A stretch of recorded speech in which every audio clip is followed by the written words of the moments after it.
gente, eu tô literalmente hoje num amor em tradução. É péssima piada, mas eu tive que vir fazer essa piada de início. Olá pessoal, tudo bem? Estamos aqui mais uma vez no canal no YouTube, trazendo mais resenha PJ pra vocês. E olha que eu vou assim, cadelar nesse vídeo. Se vocês ouvirem latido, sou eu que estou latindo por causa dessa resenha. Porque assim, eu não tive estrutura pra esses dois. Eu não tive estrutura pra essa série. Pra mim é uma das melhores séries de 2023. Gente, assim, cada vez mais tá subindo no meu top. Aguardem, eu já aviso a vocês, aguardem o meu top esse ano dos melhores dramas, porque olha, tá imperdível. Já vou deixar isso aqui pra vocês, que os melhores dramas desse ano está imperdível. Eu tive que aumentar a lista, não vai ser só mais um top 10. Eu não sei quantos que vão ser, mas top 10 não vai ser, porque tem muita série boa que eu gostei desse ano. E tem umas aí que nos piores dramas vocês vão ver também. Mas vamos então pra essa resenha maravilhosa, porque eu queria trazer muitas a resenha aqui pro canal pra vocês, porque olha, eu cadelizei a série inteira. Não tava esperando, obviamente, eu vou falar isso pra vocês, mas depois que eu peguei assim a vibe do negócio, não teve jeito, gente. Hoje eu vou falar pra vocês sobre Love in Translation.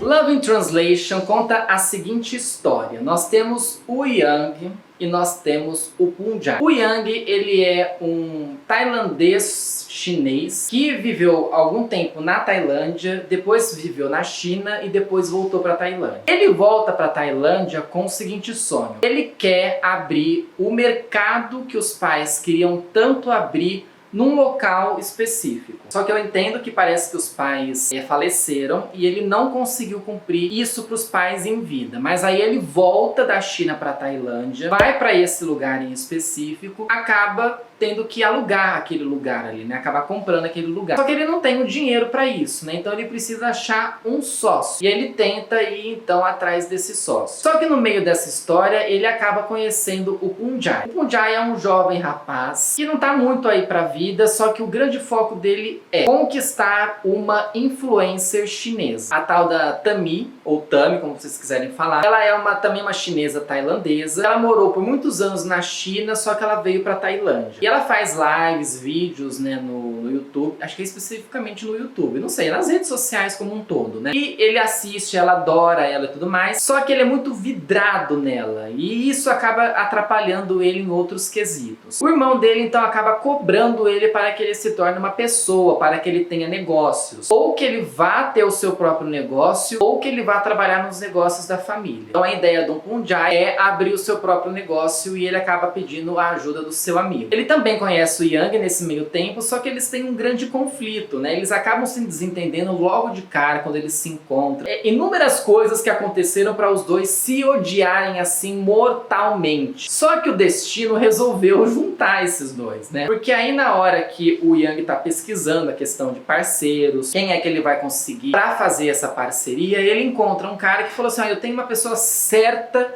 para te ajudar. Ele vai te ajudar a fazer o seu mercado, ele vai ser seu sócio. Na hora que ele marca a reunião, o que acontece? Young e Punjab que vão fazer essa linda sociedade para abrir esse mercado. Aí vocês já percebem que a coisa não vai dar certo. Pelo menos logo de cara não vai. Eu achei assim que ia ter muito mais conflito. Eu confesso a vocês, eu achei que eles iam brigar mais, eles iam se desentender mais. Não que logo de cara desse um atrito assim rapidinho, mas depois a coisa ia dando uma melhorada. Foi legal de início, eu me diverti muito com a encrenca dos dois, foi muito boa essa encrenca. Poderia ter tido mais um conflito e tudo, mas enfim, foi muito legal. E aí tem os outros personagens que trabalham nesse mercado, né? O mercado acaba se chamando Pequeno Sol, a combinação meio brainstorm que eles acabaram fazendo, se tornou esse nome. Aí o Punjab acaba convidando amigos para trabalhar nesse lugar, porque não tinha até então gente para que pudesse trabalhar. E nesse meio tempo, aí nesse meio todo desses rapazes, existe um rapaz que namora secretamente o irmão do Punjai. Ninguém sabe sobre este namoro. E o menino acaba meio que entrando pro mercado a pedido do irmão do Punjai, que é o Ponjai. Enfim, né, por criatividade nos nomes, né? Ele acaba então entrando pro mercado. O Ponjai acaba chamando esse menino de pequenino, apelidinho de namorado, né, gente? Só que o menino cada vez mais fica incomodado que assim, ele não reconhece o namoro. Ele não fala pra todo mundo do namoro. Então fica estranha essa história. Por que ele não fala? Por que ele tem que esconder este relacionamento? Ele tem que esconder este relacionamento porque ele não pode aparecer com um relacionamento, ou ele não pode aparecer com um relacionamento com um homem. E aí fica todo esse dilema na história. E a história ela vai se encaminhando. Por que eu falo de Love in Translation? Por que a série pra mim foi muito boa? Logo de cara, eu não catei assim, ela não me cativou logo de cara. Primeiro episódio especificamente eu fiquei, nossa, né? Mas essa insistência do Punjai com a Tami, que não sei o que e tal. Depois eu fui entender a história por trás da série. Qual que foi a pré-produção da série? Vamos contar uma historinha. Os meninos que fazem o Punjai e o Young é o Dao e o Off-Road. Eles são idols de um grupo chamado Last One. O Last One ele foi feito por um reality show. Eu não sei se é especificamente de uma empresa que é sediada lá na Tailândia. Eu acho que é por causa do nome. E eles acabaram então sendo selecionados para debutar como idols nesse Last One. Deve fazer acho que uns 2, 3 anos aí. Eles meio que começaram meio que antes da pandemia e a pandemia atrapalhou super eles para eles continuarem com esse grupo e tudo mais. Mas enfim, a interação do Dao e do Off-Road foi uma interação muito grande que teve, porque os dois se entendiam super bem há pouco tempo que eles estavam basicamente juntos. Tanto que até os outros meninos que fazem parte do grupo também vão aparecer em séries mais pra frente. Tem uma série que também estava junto com o Love in Translation acontecendo, que era Across the Sky, só que essa eu não sei se era Lacorne, e um dos rapazes estava nessa série e o Off também estava nessa série. O Off também ele foi um dos protagonistas, um dos destaques do BL Or Days, só que eu nunca assisti esse BL e falam pra mim que a história não é boa. Então, beijão a todos. O Dao tá sendo a primeira vez que ele está como ator. E aí a Tailândia gostou muito da interação dos meninos, do Dao e do Off. Eles interagiram muito bem e eles tinham assim uma química de se conhecer muito bem e tudo. Aí vem aquela coisa do chip, né? Vamos voltar lá atrás com o negócio do chip, né, gente? A questão do chip,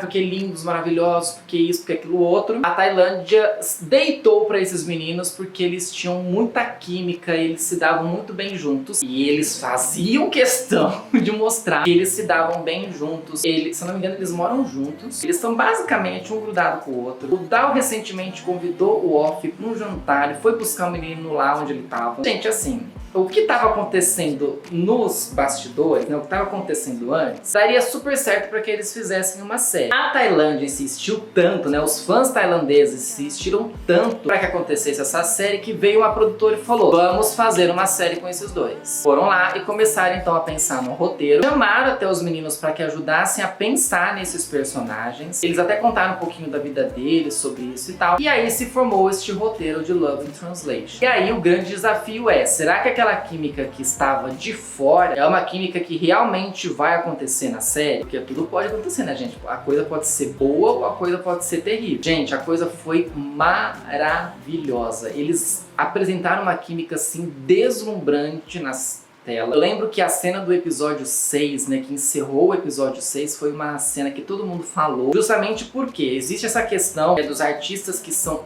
idol e que acabam indo fazer outras séries, especificamente Boys Love, tipo, não pode se pegar.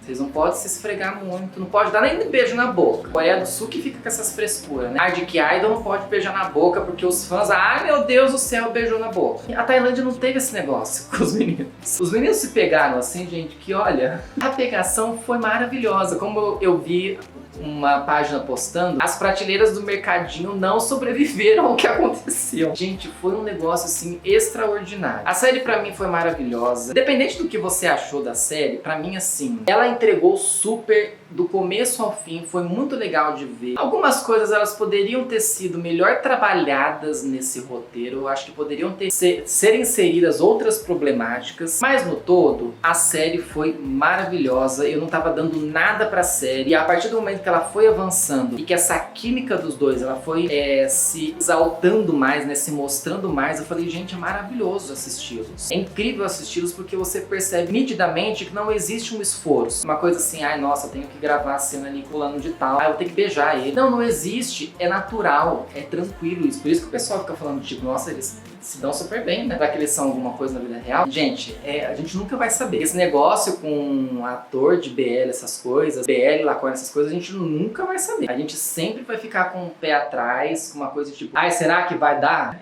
Eu ia fazer uma piada, gente, péssima agora, mas enfim. Mas, o que eu digo pra vocês vale muito a pena assistir Love in Translation. A série teve 8 episódios, mas foram, assim, 8 episódios do sabor. Foi muito legal ver de como que existiu os conflitos e tudo mais, de como que foi a criação de todo esse enredo, de toda essa série especificamente, e vale muito a pena. Pra quem não acompanhou, vale, assista. Se você ainda não assistiu, depois assista e comenta aqui pra eu saber a sua opinião. E você também que assistiu a Love in Translation, comenta aqui o que você achou da série. Eu particularmente adorei os dois. Eu já espero mais trabalho dos dois juntos, porque olha, só ficar com Love in Translation não vai dar. Esses dois precisam fazer mais séries, as produtoras já podem aí se preparar, porque a química deles exala, ela, assim, por todos os poros ela exala. Química, química, química, gente. Exala assim, com tranquilidade, ok? Deixa joinha nesse vídeo se você gostou deste conteúdo. Se inscreva no canal. Minhas redes sociais estão aqui na descrição do vídeo. Ai, gente, é isso. Love in Translation. Amor em tradução. O amor em tradução é justamente por causa da questão da China-Tailândia. O Punjak é muito saber chinês para impressionar a Tami. E aí, na questão de